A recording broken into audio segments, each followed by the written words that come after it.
ऋषि की हो गई मौत और बलविंदर ने मार दिया ऋषि के सीने में चाकू और आ गई लक्ष्मी ऋषि के घर। जी हाँ दोस्तों, भाग्य लक्ष्मी के आने वाले धमाकेदार एपिसोड में जब बलविंदर पर काफी ज्यादा केस होने की वजह से पुलिस वाले बलविंदर का जेल ट्रांसफर करेंगे और जब पुलिस वाले जीप से बलविंदर को दूसरे जेल ले जाएंगे तभी बीच रास्ते में ट्रैफिक होने की वजह से बलविंदर पुलिस वालों की जीप से उतरकर पुलिस वालों को धक्का मारकर भाग जाएगा। यहाँ पर जब बलविंदर भागते भागते हुए ऋषि के घर के नजदीक पहुँचेगा तभी बलविंदर ऋषि को जान से मारने का फैसला कर लेगा और ऋषि को जान से मारने के लिए सीधे ऋषि के घर पहुंच जाएगा, जहां पर किसी को भी पता ना चले। ऐसे बलविंदर जब ऋषि के घर के पीछे से ऋषि के कमरे की ओर चढ़ेगा और ऋषि की गैलरी से ऋषि के कमरे में आ जाएगा तभी बलविंदर गुस्से से ऋषि को देखकर कहेगा, आज तो मैं तुझे ऋषि छोड़ूंगा नहीं, क्योंकि तेरी वजह से मेरी लक्ष्मी गई है ना, तो अब तू भी जाएगा। यह कहकर बलविंदर साइड में टेबल पर फ्रूट पे रखा हुआ चाकू लेकर बलविंदर ऋषि के सीने में मार देगा और तभी लक्ष्मी की आंखें खुल जाएगी और ये सब और किसी का नहीं बल्कि लक्ष्मी का सपना निकलेगा। लेकिन असलियत में जब पुलिस वाले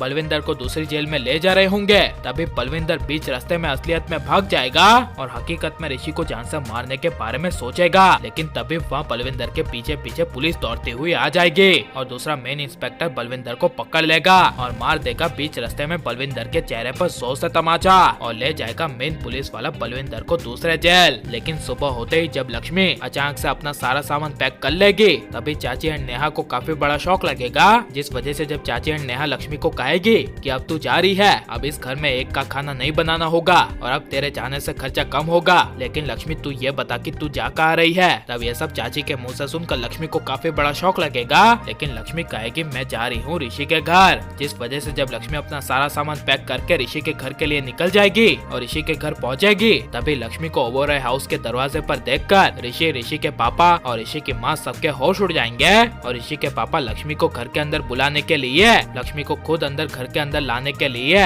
लक्ष्मी के पास लक्ष्मी का हाथ पकड़ने के लिए जाएंगे और लक्ष्मी के घर आते ही ऋषि के पापा अपनी बेटी जैसी लक्ष्मी को गले लगा लेंगे। लेकिन वहाँ जब गुस्से से नीलम लक्ष्मी को कहेगी कि तुम यहाँ पर किस हक से आई हो और तुम्हें यहाँ पर अपना सामान लेकर आने के लिए किसने कहा है, तब यह सुनकर लक्ष्मी के पैरों तले जमीन खिसक जाएगी। तब लक्ष्मी कहेगी आपने ही तो मुझे बुलाया था और इसी वजह से मैं यहाँ पर आपके कहने पर आई हूँ, और दूसरी बात कि मैं ऋषि की पत्नी हूँ, इसीलिए एक पत्नी के हक से और आपकी एक बहू के हक से यहाँ पर रहने के लिए आई हूँ। यह सुनकर नीलम कुछ कह नहीं पाएगी, लेकिन जब करिश्मा बुआ और मलिश्का लक्ष्मी को सारे सामान के साथ घर आते हुए देखेगी और मलिश्का ऋषि को लक्ष्मी के साथ देखेगी तभी मलिश्का के रोंगटे खड़े हो जाएंगे और लक्ष्मी को ऐसा अचानक से आते हुए देखकर मलिश्का को काफी ज्यादा गुस्सा आएगा, जिस वजह से गुस्से से मलिश्का लक्ष्मी को हमेशा के लिए घर से बाहर निकालने के लिए और ऋषि से शादी करने के लिए झूठे पंडित और झूठी कुंडली वाला प्लान बनाएगी। लेकिन लक्ष्मी अपने पति ऋषि के लिए मलिश्का से जंग लड़ेगी और चाहते हुए भी मलिश्का को ऋषि से शादी नहीं करने देगी। और लेकिन अगर बलविंदर ने सच में ऋषि को चाकू मार दिया और ऋषि को अगर कुछ हो गया तो इसके बारे में आपकी राय क्या है, और आप ऋषि लक्ष्मी को एक देखना चाहते हैं क्या नहीं, और आपको ऋषि लक्ष्मी की जोड़ी कैसे लग रही है और लक्ष्मी को मलिश्का को घर से बाहर निकाल देना चाहिए क्या नहीं, ये सब हमें कमेंट में जरूर बताएं और आप लाइक और सब्सक्राइब करें।